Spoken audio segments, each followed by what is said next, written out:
નમસ્કાર વિદ્યાર્થી મિત્રો, વિજ્ઞાન વિષય અંતર્ગત આપણે આજે ચેપ્ટર નંબર 10 ની પુનઃ શરૂઆત કરીએ છીએ. લાસ્ટમાં આપણે એક સેશન મૂકેલું પણ અહીંથી આપણે ફરીથી શરૂઆત કરીએ છીએ. ટાઇટલ છે પ્રકાશ, પરાવર્તન અને વક્રીભવન. વિજ્ઞાન વિષયની અંદર જે કુલ 4 પોર્શન છે, રસાયણ વિજ્ઞાન, જીવ વિજ્ઞાન, ભૌતિક વિજ્ઞાન અને પર્યાવરણ, એમાં થોડોક વધુ લેન્ધી પાર્ટ કે લેન્ધી વિભાગ જે છે તે ભૌતિક વિજ્ઞાન. એનું એક સુંદર મજાનું પ્રકરણ, આંખોને વધારે ગમતું અને જેનાથી તમામ વસ્તુઓ દ્રશ્યમાન થાય છે આપણા આંખો વડે, એવું પ્રકરણ એટલે પ્રકાશ અને એની બે અજીબ ઘટના, પરાવર્તન અને વક્રીભવન. પહેલા આપણી સામે પ્રશ્ન છે કે સાહેબ પ્રકાશ ઉપર થોડો પ્રકાશ પાડો. તો પ્રકાશ કોને કહેવાય? આંખમાં સંવેદના ઉપજાવતા વિદ્યુત ચુંબકીય વિકિરણને પ્રકાશ કહે છે. બહુ જ સિમ્પલ છે મિત્રો. પ્રકાશની ડેફિનેશન, પ્રકાશની વ્યાખ્યા એકદમ સ્પષ્ટ છે. આંખમાં સંવેદના ઉપજાવતું વિદ્યુત ચુંબકીય વિકિરણ એટલે કે પ્રકાશમાં બે નેચર છે વિદ્યાર્થીઓ, એક ઇલેક્ટ્રિસિટીનો અને બીજો ચુંબકનો, એટલે ઝબકારાનો અને એટ્રેક્શનનો. રાઈટ? એ બે પ્રકારનો સ્વભાવ પ્રકાશ ધરાવે છે. એ પ્રકાશના આપણે બે સ્વરૂપ વિશેની ચર્ચા કરવાના છીએ.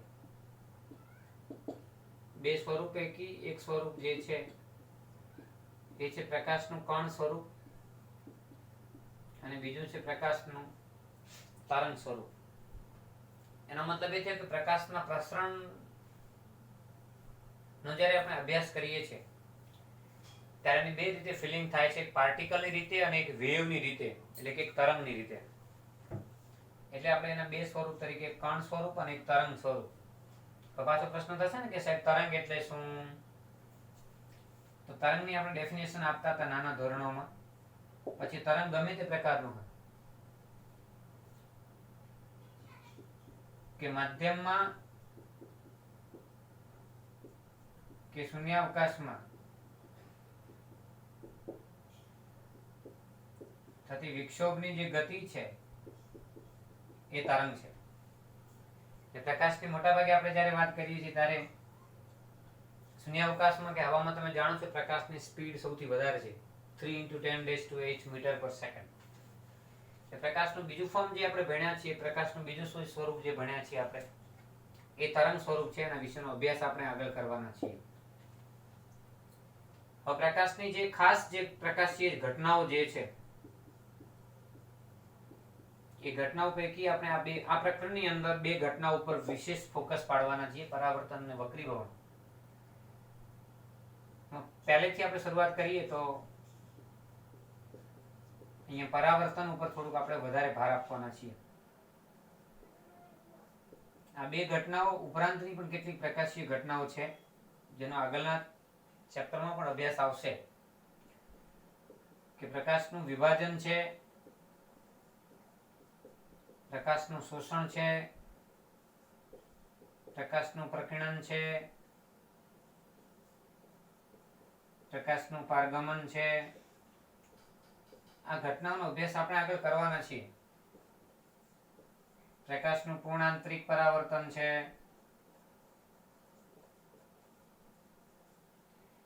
વિશેષ જોબ જે શબ્દ ઉપર છે આપણો એ છે ટાઇટલ આપણું પ્રકાશનું પરાવર્તન.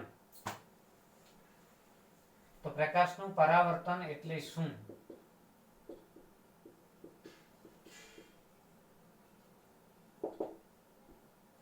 અને પ્રકાશના પરાવર્તનના બે નિયમો. પછી આપણે નિયમિત પરાવર્તન અને અનિયમિત પરાવર્તન વિશે ભણીશું. તો પ્રકાશનું પરાવર્તન અને તેના નિયમો જે છે એની પર આપણે થોડું વિશેષ જો આપીશું. બોર્ડમાં 2 ગુણનો પ્રશ્ન પૂછાય છે.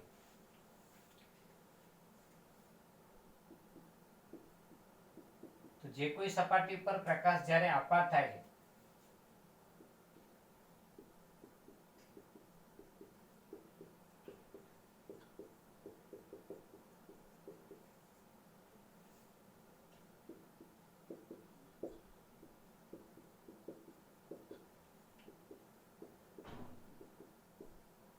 જે કોઈ સપાટી પરથી પ્રકાશને પાછા ફેંકાવવાની જે ઘટના છે એને પ્રકાશનું પરાવર્તન કહે છે. સિમ્પલ ઘટના છે. પ્રકાશનો એક સ્વભાવ કદાચ તમને ખ્યાલ હશે. પ્રકાશ જ્યાં પણ પડે, કોઈ પણ સપાટી ઉપર જ્યારે પડે છે અને ત્યાં જેવું હોય એવી પ્રિન્ટ લઈને આવે છે. લાક્ષણિકતાની કોઈ ડેફિનેશન કે એની અન્ડરસ્ટેન્ડિંગ નથી હોતી. તમે મને પ્રશ્ન પૂછો કે સાહેબ પ્રકાશ કોઈ પણ સપાટી ઉપરથી પાછો કેમ ફેંકાય છે, તો પ્રકાશનું એ સપાટી પરથી પાછા ફેંકાવાની ઘટનાને જ પરાવર્તન કહેવાય. એનો ગુણધર્મ છે, એની લાક્ષણિકતા છે. એ લાક્ષણિકતા એ પરાવર્તનની ઘટના આપે છે. એટલે જે તે સપાટી પરથી કે જે કોઈ સપાટી પર પ્રકાશ જ્યારે આપાત થાય છે ત્યારે તે સપાટી પરથી પ્રકાશને જે પાછા ફેંકાવાની ઘટના છે એ જ પ્રકાશનું પરાવર્તન છે. મહાભારતના યુદ્ધની અંદર પણ પ્રકાશ પડ્યો હશે, ત્યાંથી એનું રિફ્લેક્શન થયું હશે. રિફ્લેક્શન સ્વરૂપે, પરાવર્તન સ્વરૂપે પ્રકાશના કિરણો ઇમેજ લઈને કેટલેય પહોંચ્યા હશે. રાઈટ? કારણ કે ઇમેજ નાશવંત નથી. યાદ રાખો, પ્રકાશ જે પણ ઇમેજ લે છે, જે પણ ફોટા, આપણી ભાષામાં બોલવું તો પ્રકાશ ફોટા પાડે છે અને એ ફોટાની ઇમેજ પ્રકાશ જ્યાં સુધી રેલાશે ત્યાં સુધી જશે. ક્યાંક અથડાશે, ક્યાંક શોષાઈ જશે, એ વાત અલગ છે. પ્રકાશનો મૂળ સ્વભાવ છે. એટલે આપણી આંખ પણ ફોટા પાડવાનું કામ કરે છે. આંખ જ્યાં ઝબકારા કરે છે એટલે આપણે કહીએ છીએ ને ઘણી વખત કે આપણું કયું અંગ કેમેરાની જેમ કામ કરે છે. એટલે કુદરતી કેમેરો છે. આપણે તો માનવ સર્જિત કેમેરો પછી આંખની મદદથી બનાવ્યો કે આંખના સિદ્ધાંતો ઉપરથી બનાવ્યો છે. પણ કુદરતે અજીબો ગરીબ જે આપણને આંખો આપી છે એ કદાચ હું માનું ત્યાં સુધી આ દ્રશ્યમાન પ્રકાશને વિઝ્યુઅલ કરવા માટે કે જોવા માટે કદાચ આપણી આંખો ઇનફ છે. અને એટલે આપણે કહીએ છીએ, જો આંખમાં સંવેદના ઉપજાવતા, કાનમાં નથી બોલતા, નાકમાં નહીં બોલતા, જો આંખમાં. વાય? કેમ આંખમાં? કારણ કે આંખની અંદર લેન્સ છે. લેન્સ અને અરીસાઓ કે પરાવર્તક સપાટીઓ હશે તો જ પરાવર્તન ને વક્રીભવન ફિલિંગ કરી શકાશે. પ્રકાશની અનુભૂતિ કરવા માટે, પ્રકાશનું ફિલિંગ કરવા માટે પ્રકાશના આંખમાં ગલગલિયા થાય. આંખમાં સંવેદના ઉપજાવતા વિદ્યુત ચુંબકીય વિકિરણને પ્રકાશ કહે છે. ડેફિનેશન સ્પષ્ટ આ રીતે આપણે કરીએ તો પરાવર્તન સ્પષ્ટ કર્યા પછી એના જે બે નિયમો છે એને પણ આપણે બરાબર યાદ રાખશું. જ્યારે પણ કોઈ સપાટી ઉપર પ્રકાશ જ્યારે પડે છે, જોઈ લો આ પરાવર્તક સપાટી છે. સપાટીનું નામ હું અહીંયા આપી દઉં છું, પરાવર્તક સપાટી. પરાવર્તક સપાટી. અને સપાટી ઉપર જ્યારે પ્રકાશનું કિરણ પડે છે, આ સપાટી ઉપર જ્યારે પ્રકાશનું કિરણ પડે છે ત્યારે સપાટી ઉપરથી પ્રકાશના કિરણની જે પાછી ફેંકાવાની જે ઘટના છે, જો આ પ્રકાશનું એક કિરણ આ સપાટી પર પડે છે, હવે એક કિરણ નહીં પડતું, અસંખ્ય કિરણો પડે છે, પણ શરત છે ત્રાંસા. જો સપાટી પર સપાટીને લંબ આપાત થાય તો એના જ માર્ગે પરાવર્તિત થાય. એટલે પ્રકાશનું ત્રાંસુ કિરણ જ્યારે અહીંયા આપાત થાય છે, જોઈ લો આ છે આપાત સપાટી પરનું આપાત બિંદુ. હું આપાત બિંદુ એક લંબ દોરું છું, જો અહીંયા, જેથી કરીને તમે ખૂણા વ્યવસ્થિત રીતે માપી શકો.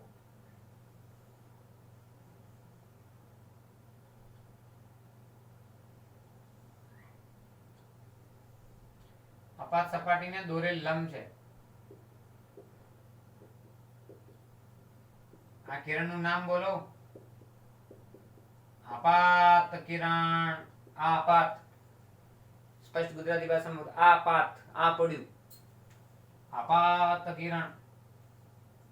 તો આ છે પરાવર્તિત કિરણ. પરાવર્તન પામ્યા પછીનું જે કિરણ છે એ પરાવર્તિત કિરણ છે. સપાટીને દોરેલા લંબ સાથે, ફરી બોલું છું, સપાટીએ દોરેલા લંબ સાથે આપાત કિરણે બનાવેલો આ ખૂણો, એનું નામ છે આપાત કોણ. આપાત કોણ. θ1 કહી દઉં અને આ ખૂણાનું નામ હું આપી દઉં છું θ2. પરાવર્તન કોણ અથવા પરાવર્તક કોણ. પરાવર્તક કોણ. કોણ એટલે ખૂણો. તો ડેફિનેશન ની જ્યારે વાત આવે ત્યારે કોઈ પૂછે કે ભાઈ આપાત કોણ એટલે શું? આપાત કોણ કોને કહેવાય? પરાવર્તક કોણ કોને કહેવાય? તો બહુ સિમ્પલ રીતે આપાત સપાટીને દોરેલા લંબ સાથે આપાત કિરણે બનાવેલા ખૂણાને આપાત કોણ કહે છે. કેટલું સિમ્પલ જુઓ. આપાત સપાટીને જો આપાત પરાવર્તક સપાટી છે અથવા આપાત સપાટી પરાવર્તક સપાટીને દોરેલા લંબ સાથે બનાવેલો કોણે આપાત કિરણે બનાવેલો ખૂણો આપાત કોણ. પરાવર્તક સપાટીને દોરેલા લંબ સાથે પરાવર્તિત કિરણે દોરેલો ખૂણો એટલે પરાવર્તક કોણ. તો આપાત કોણ પરાવર્તન કોણ સ્પષ્ટ થઈ ગયા બધાને? એકને θ1 કહી દો, એકને θ2 કહી દો. ડેફિનેશન આવડશે ને બધાને? ફરીવાર બોલું. આપાત સપાટીએ દોરેલા લંબ સાથે આપાત કિરણે બનાવેલો ખૂણો એટલે આપાત કોણ. પરાવર્તક સપાટી દોરેલા લંબ સાથે પરાવર્તિત કિરણે બનાવેલો ખૂણો એટલે પરાવર્તક કોણ. એટલે પહેલો નિયમ આ રીતે યાદ રાખજો આપણે. આપાત કોણ કયો આપાત કોણ બોલો? θ1. અને પરાવર્તિત કોણ અથવા પરાવર્તક કોણ કયો? θ2 ના મૂલ્યો સમાન હોય છે. જોઈ લો બરાબર. કોઈ પણ પ્રકારના પરાવર્તનની ઘટના માટે આ સેમ છે. θ1 θ2. ખૂણો θ1 બરાબર ખૂણો θ2. આપાત કોણ અને પરાવર્તનના કોણના મૂલ્યો સરખા હોય. આ પરાવર્તનનો પહેલો નિયમ છે. નિયમ નંબર 2, આપાત કિરણ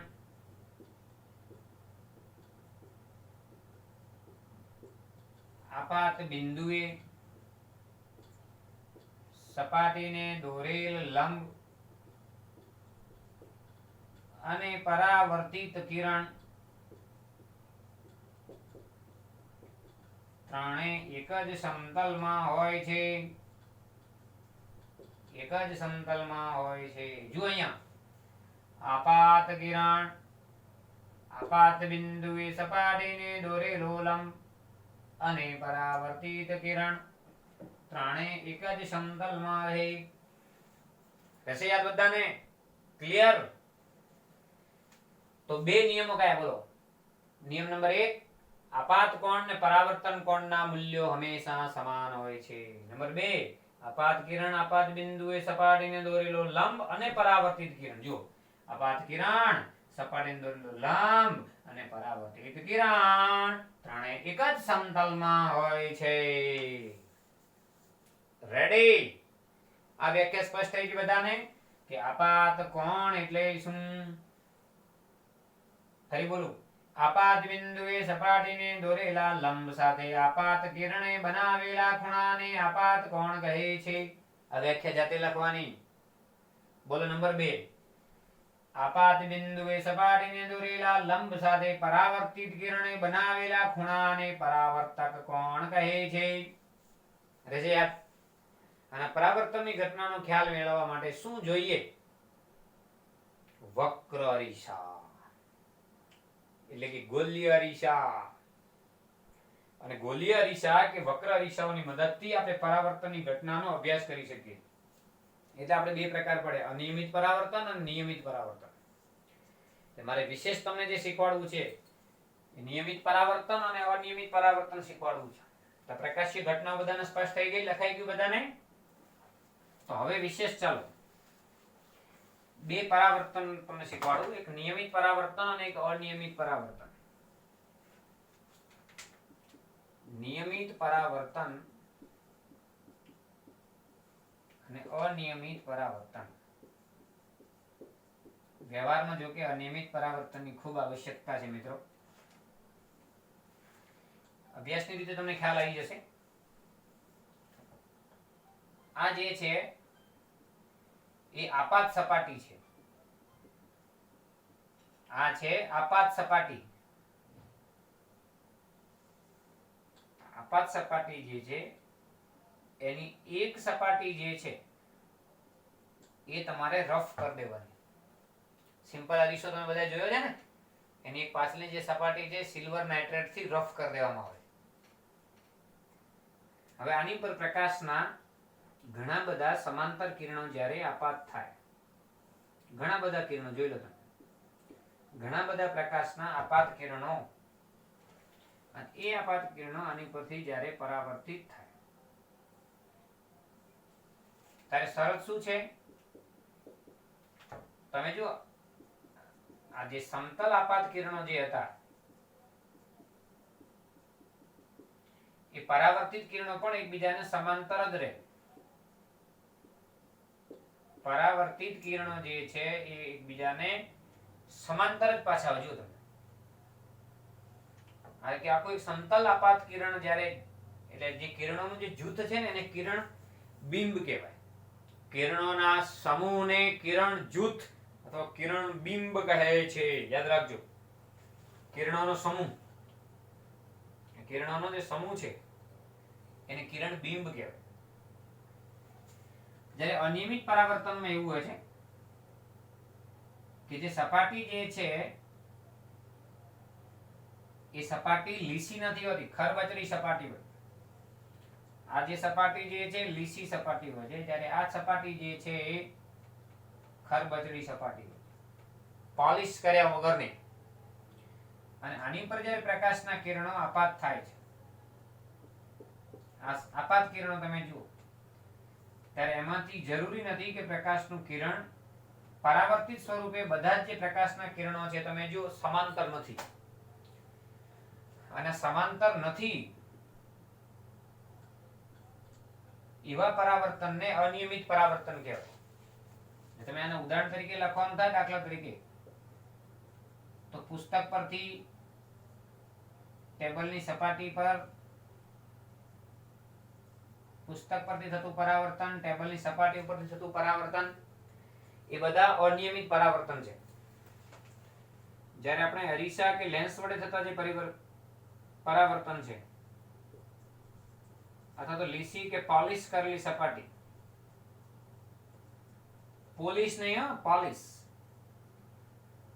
એ સપાટી પરથી થતું જે પરાવર્તન છે એ નિયમિત પરાવર્તન તરીકે ઓળખાય છે. એક ઉદાહરણ તમને આપું, મારી પાસે એક વક્ર સપાટી તરીકે ચમચી છે. જુઓ, આ ચમચીની બે પ્રકારની વક્ર સપાટી છે. તમે જો અહીંથી આ બહિર ગોળ, બહારથી ગોળ, બહિર ગોળ, અંદરથી ગોળ, અંદર ગોળ. આ તમારે બધે પ્રેક્ટિકલ કરવાનું છે ઘરે. હવે હું અહીંથી જ્યારે મારો ચહેરો જોઉં છું અંદર, ત્યારે હું ઊંધો દેખાઉં છું. પણ જો આની સપાટી ફેરવી દઉં અને હવે હું જો જોઉં તો મારો ચહેરો મને સીધો દેખાય. તો તમે જો બહિર્ગોળ વક્ર સપાટી પરથી મારો ચહેરો સીધો દેખાય છે અને અંતર્ગોળ સપાટીમાં મારો ચહેરો ઊંધો દેખાય. બસ આ જ પ્રકાશની મજા છે વક્ર સપાટી ઉપરથી રિફ્લેક્શનમાં. કેમ દેખાય છે એના જવાબો નથી, એની લાક્ષણિકતા છે. એટલે વક્ર સપાટીઓ વડે થતું જે પ્રકાશનું પરાવર્તન છે એનો આપણે અભ્યાસ હવે કરવાના છીએ.